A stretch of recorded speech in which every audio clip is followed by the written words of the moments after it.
नमस्कार दोस्तों, the political वे में आप सभी का स्वागत है। मेरा नाम है ईश्वर तिवारी और आज इस वीडियो में हम बात करने वाले हैं जर्मनी में आए एक बड़े सैलाब के बारे में, जिसमें अब तक 103 लोगों की मौत हो गई है और 1500 से भी ज्यादा लोग अभी तक मिसिंग है। But before starting the video start करने से पहले मैं बता देना चाहता हूँ कि अगर आप यूजीसी नेट और सिविल सर्विस एग्जाम की तैयारी कर रहे हैं तो द पॉलिटिकल वे आपके साथ है। इस चैनल पर आपको पॉलिटिक्स से रिलेटेड सभी जानकारियाँ दी जाएगी। वीडियो के सही लगने पर आप हमारे चैनल को लाइक और सब्सक्राइब जरूर करें और सब्सक्राइब के बगल में दिए बेल आइकन को जरूर प्रेस करें। चलिए शुरू करते हैं। सबसे पहले हम मैप में देख लेते हैं कि जर्मनी है कहां पर। भारत से 6748 किलोमीटर की दूरी पर है जर्मनी। अब यहाँ पे रिसेंटली हुआ क्या है कि जर्मनी में नॉर्थ राइन जो वेस्टफालिया है, वहां पर रात को करीब 1 से 2 के बीच में एक बहुत ही भीषण बारिश हुई, मतलब बहुत ही ज्यादा हैवी रेन हुई, जिसके कारण वहां की राइन नदी के आसपास के इलाकों में भयंकर बाढ़ आ गई, जिसमें बहुत से मकान, गाड़ियां उस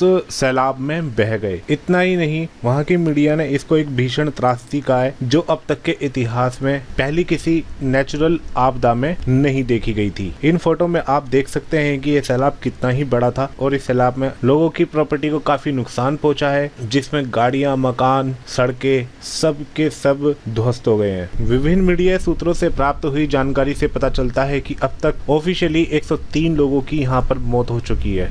भारत में तो इतनी बड़ी जनसंख्या है तो यहाँ पे इतनी बड़ी त्रासदी भी गंभीरता से ली जाती है, लेकिन यूरोपियन कंट्री में तो जनसंख्या पॉपुलेशन बहुत ही ज्यादा कम होती है। वहाँ पे तो एक आदमी को भी कुछ हो जाए तो उसकी नेशनली और इंटरनेशनली मीडिया रिपोर्टिंग बन जाती है। यहाँ पर तो जर्मनी के 103 लोगों की मौत हुई है और 1500 से भी ज्यादा अब तक इस डेडलीस्ट फ्लड में मिसिंग बताए जा रहे हैं। अब आप कहेंगे जर्मनी में आए इस फ्लड से हमें क्या लेना देना, हम तो इंडिया में रहते हैं, हम तो काफी सेफ हैं, हम पे इस पे क्या प्रभाव पड़ेगा। तो आपकी जानकारी के लिए मैं बता दूं कि जर्मनी के इतिहास में आज तक कभी भी ऐसा नहीं देखा गया है कि किसी नेचुरल डिजास्टर ने इतनी बड़ी त्रासदी मचाई हो। इतना ही नहीं, यहाँ पे इस नेचुरल डिजास्टर से केवल जर्मनी ही नहीं, बेल्जियम भी काफी हद तक प्रभावित हुआ है। इसमें अब तक 18 लोगों की मौत हो चुकी है और इसी को देखते हुए नीदरलैंड में लोगों के लिए एडवाइजरी जारी कर दी गई है और हाई अलर्ट लागू कर दिया गया है। अब इस त्रासदी को क्लाइमेट चेंज से जोड़कर देखा जा रहा है, क्योंकि जो पश्चिमी देश क्लाइमेट चेंज को ज्यादा वरीयता, ज्यादा इंपॉर्टेंस नहीं दे रहे थे, वो सोचते थे कि इससे इनके देशों पर ज्यादा प्रभाव नहीं पड़ेगा, तो आज उनकी आंखें खुल गई हैं। उन्हें पता चल गया है कि नेचुरल डिजास्टर से केवल उन छोटे छोटे देशों को ही खतरा नहीं है जो समुद्र के किनारे स्थित हैं, जिनके डूब जाने का खतरा है। इस क्लाइमेट चेंज से उनके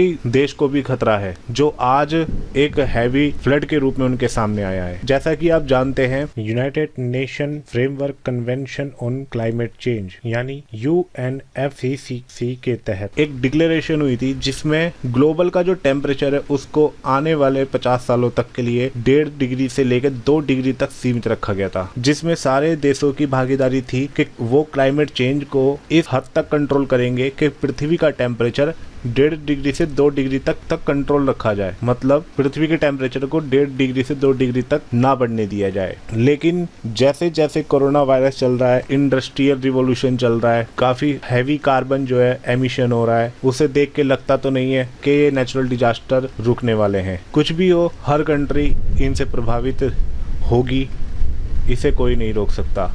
अगर क्योटो प्रोटोकॉल को ठीक से सभी देश लागू नहीं करते, उन पर अमल नहीं करते, तो हो ना हो आने वाले 50 सालों में पृथ्वी का तापमान बढ़ेगा और ऐसे नेचुरल डिजास्टर, या कहूँ तो इससे भी ज्यादा नेचुरल डिजास्टर देखने को मिलेंगे। तो उम्मीद करता हूँ कि आपको ये वीडियो पसंद जरूर आई होगी। मिलते हैं नेक्स्ट वीडियो में। Till then, God bless you all, take care and जय हिंद।